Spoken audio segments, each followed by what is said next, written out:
Shalom saudara yang dikasihi Tuhan Yesus Kristus. Selamat pagi, selamat berjumpa dalam renungan pada pagi hari ini. Salam sejahtera buat saudara semua dimanapun saudara berada. Damai dan sukacita oleh Roh Kudus melimpah senantiasa dalam hati dan kehidupan saudara semua. Sebelum kita mendengarkan renungan firman Tuhan, mari sama-sama kita berdoa. Bapa kami yang di sorga, Bapa dalam nama Tuhan Yesus Kristus, kami mengucap syukur oleh karena berkat kemurahan Tuhan, perlindungan-Mu dari malam hingga pagi hari ini. Kembali saat ini kami boleh bangun dengan kekuatan, kesehatan dan berkat kebaikan-Mu. Saat ini kami rindu mendengarkan sabda firman-Mu. Urapi setiap kami dan berikan kami pengertian untuk memahami akan kehendak-Mu. Dalam nama Tuhan Yesus kami berdoa. Haleluya, amin. Saudara yang dikasihi Tuhan, pembacaan Alkitab kita pada saat ini terdapat dalam Injil Markus pasal yang ke-16.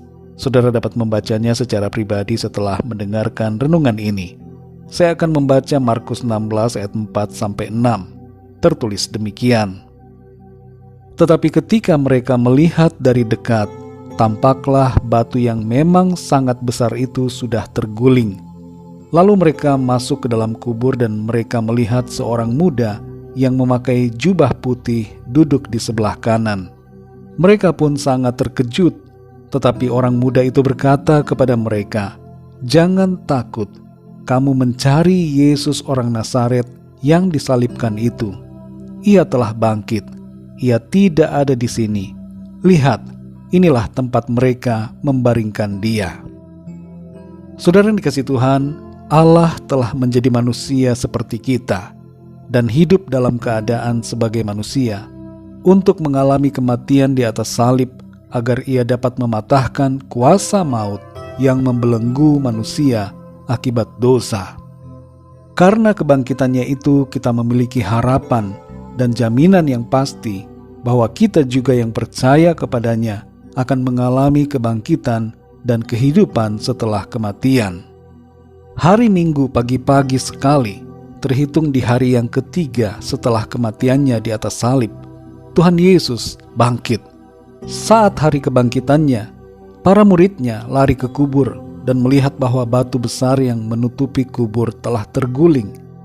Mereka masuk ke kuburan yang berbentuk goa itu, dan di sana mereka melihat seorang malaikat berjubah putih. Lalu mendengar malaikat itu berkata bahwa ia telah bangkit. Ia tidak ada di sini.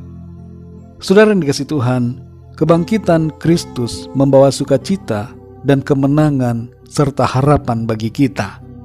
Seandainya Tuhan Yesus tidak bangkit, maka iman kita kepadanya sia-sia belaka. Tapi kebangkitannya menandakan bahwa iman kita tidak sia-sia. Ia yang telah bangkit dari kematian akan membangkitkan kita juga secara jasmani pada saat akhir zaman.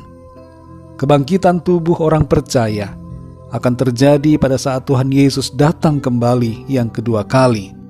Dan tubuh kebangkitan yang nantinya kita miliki adalah tubuh kemuliaan. Sementara kebangkitan tubuh itu belum berlangsung karena Tuhan Yesus belum datang, semua orang yang mati di dalam Kristus, rohnya akan masuk ke dalam Firdaus, yaitu sorga, dan berada dalam kebahagiaan dan sukacita yang tidak terkatakan. Saudara yang dikasihi Tuhan, ada dua implikasi dari kebangkitan Tuhan Yesus. Pertama adalah kita tidak perlu berduka cita atas kematian orang-orang yang telah percaya kepada Tuhan Yesus, karena mereka telah berbahagia bersama dengan Tuhan di dalam sorga.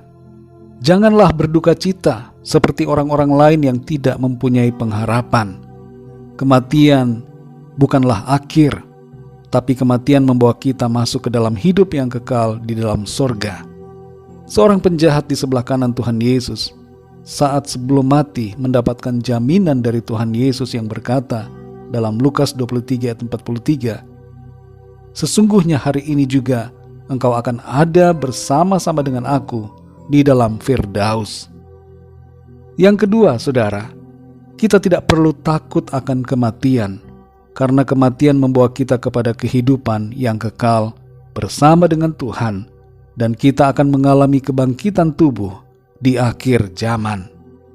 Dalam Filipi 1 ayat 21 tertulis, "Karena bagiku hidup adalah Kristus dan mati adalah keuntungan." Saudara yang dikasihi Tuhan, bersukacitalah karena Tuhan Yesus telah bangkit. Salah satu hal terbesar yang telah dikerjakan Tuhan bagi kita adalah kemenangannya atas maut. Ia telah menebus kita, menyelamatkan kita, dan memberikan kita jaminan kehidupan yang kekal. Dalam Yohanes 11 ayat 25, Tuhan Yesus berkata, "Akulah kebangkitan dan hidup. Barang siapa percaya kepadaku, ia akan hidup walaupun ia sudah mati." Saudara yang dikasihi Tuhan, bagi saudara yang belum percaya kepada Tuhan Yesus, yang mendengarkan renungan hari ini, mari buka hati saudara. Percayalah kepadanya, agar saudara menerima anugerah keselamatan dan kehidupan yang kekal dari Tuhan. Mari jangan tunda saudara. Saat ini percayalah, ikutilah doa saya. Tuhan Yesus, aku percaya Engkau adalah Tuhan dan Juru Selamat yang telah datang sebagai manusia untuk menebus aku dari dosa dan penghukuman. Kematian dan kebangkitan-Mu memberikan aku keselamatan dan kehidupan yang kekal. Ampunilah dosaku dan pimpinlah hidupku mulai sekarang ini. Terima kasih Tuhan Yesus. Amin. Bagi saudara yang baru saja berdoa dan mengaku percaya kepada Tuhan Yesus, teruslah belajar firman Tuhan, bacalah Alkitab, berilah diri saudara dibaptis, dan setialah dalam iman sampai akhir. Bagi saudara semua pendengar renungan hari ini, mari sama-sama kita berdoa. Terima kasih Bapa di sorga, kami mengucap syukur untuk firman-Mu yang kembali meneguhkan dan mengingatkan kami tentang harapan yang kami miliki di dalam Engkau. Kebangkitan-Mu memberikan kami sukacita, kemenangan dan harapan, serta jaminan yang pasti bahwa kami akan juga mengalami kebangkitan tubuh dan kami memiliki kehidupan yang kekal di dalam sorga bersama dengan Tuhan. Terima kasih untuk kebenaran firman-Mu. Ajar kami Tuhan untuk tidak berduka cita seperti orang-orang yang tidak mempunyai pengharapan. Kematian di dalam Engkau adalah sebuah keuntungan karena membawa kami ke dalam sorga, kehidupan yang kekal bersama Tuhan. Terima kasih ya Tuhan. Teruslah berbicara kepada kami ya Roh Kudus, dan tuntun kami dalam jalan-jalan kebenaran-Mu. Berkati kami di sepanjang hari ini, dalam segala tugas dan aktivitas kami. Biarlah semua yang kami lakukan menyenangkan hati Tuhan.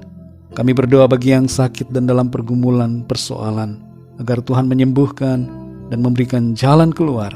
Mujizat-Mu Tuhan nyatakan. Terima kasih Bapa. Dalam nama Tuhan Yesus Kristus, Tuhan dan Juru Selamat kami sudah berdoa dan mengucap syukur. Haleluya. Mari sama-sama kita berdoa doa Bapa kami. Bapa kami yang di sorga, dikuduskanlah nama-Mu, datanglah kerajaan-Mu, jadilah kehendak-Mu di bumi seperti di sorga. Berikanlah kami pada hari ini makanan kami yang secukupnya, dan ampunilah kami akan kesalahan kami, seperti kami pun mengampuni orang yang bersalah kepada kami. Dan janganlah membawa kami ke dalam pencobaan, tetapi lepaskanlah kami daripada yang jahat, karena Engkau-lah yang punya kerajaan, dan kuasa dan kemuliaan, sampai selama-lamanya. Amin. Terimalah berkat Tuhan. Tuhan memberkati engkau dan melindungi engkau. Tuhan menyinari engkau dengan wajah-Nya dan memberikan kasih karunia. Tuhan menghadapkan wajah-Nya kepadamu dan memberikan damai sejahtera. Berkat anugerah dari Bapa Surgawi, cinta kasih karunia dari Tuhan Yesus Kristus, dalam persekutuan dan penghiburan Roh Kudus, menyertai kita semua, sekarang ini dan sampai selama-lamanya. Dalam berkat nama Tuhan Yesus Kristus. Haleluya. Amin. Puji Tuhan, saudara yang dikasihi Tuhan, saya percaya firman Tuhan menjadi berkat dan kekuatan buat saudara semua, dan Roh Kudus akan menolong saudara untuk lebih lagi memahami kebenaran firman Tuhan. Tuhan Yesus memberkati saudara semua. Sampai jumpa dalam renungan yang berikutnya. Haleluya.